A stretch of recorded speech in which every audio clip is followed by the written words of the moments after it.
Unlike the new Call of Duty game, which seems to move far away from the roots of the franchise, Gears of War 4 is basically the same shit on a new console. While I'm not an avid Gears player, only having played Gears 3 a handful of times and played the Ultimate Edition beta for about a day, in looking at the other reviews and talking to my homies Coots and Knots who have religiously played the other games, they indicated to me that there isn't much difference between Gears 4 and the other games, Judgment aside. This is the first non-remake of the Gears franchise that is developed by the Coalition, not Epic Games, and they opted not to rock the boat too much here. This also means the control scheme is basically the same as it always was, which for me is a bad thing. The press A for everything and the giant screen shake when running are really off-putting, and the movement is like trying to navigate a tractor trailer through a jug handle. I know what you're gonna say, Schwantz, that's just because you're a scrub. Gears has a skill gap and only the best can master its movement style. Yes, you're absolutely right. I prefer games that actually do the thing I'm telling it to do when I push the button to do that thing. When you do get the wall bouncing correct, though, the game's pace seems to be slightly faster than previous iterations, which is a welcome change, even though this is more of a tactical third-person shooter where cover is more important than movement. Other than that, the gameplay mechanics are basically the same. Pull out the Nasher shotgun and run at people to blow them into chunks that you'd normally see in a stew. There is that pesky chainsaw melee lunge for noobs that can't use a shotgun properly. However, there's also a melee button to knock people off balance to take advantage of the combat. The only other new mechanics are some new executions and the ability to drag players from over cover if you're on either side of the same wall, allowing for easy destruction.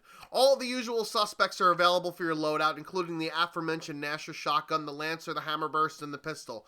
Same goes with the battle pickups, the Torque Bow, Boltok pistol, Longshot Sniper, and Boom Shot, but there was a new pickup in the beta that was featured called the Drop Shot, which seems to be the opposite of the Digger from Gears 3. Press and hold the fire button and then release to allow the mine to go careening down to the ground and exploding anything near it. This was an easy way to eradicate those pesky campers who hide in one area of the map behind cover and seems to be much more user-friendly than the Digger. All the maps seem to be pretty decent, however the colors are so bland and drowned out. I know that Gears is supposed to be gritty and shit, but the maps seem as if they have no life to them. Additionally, there's supposed to be weather elements which affect gameplay, but this wasn't present in the beta. As far as game modes go, there is your usual team deathmatch where there's 15 respawns and best to 3 rounds, but there also was a new game mode that was introduced called Dodgeball, which takes the premise from its name.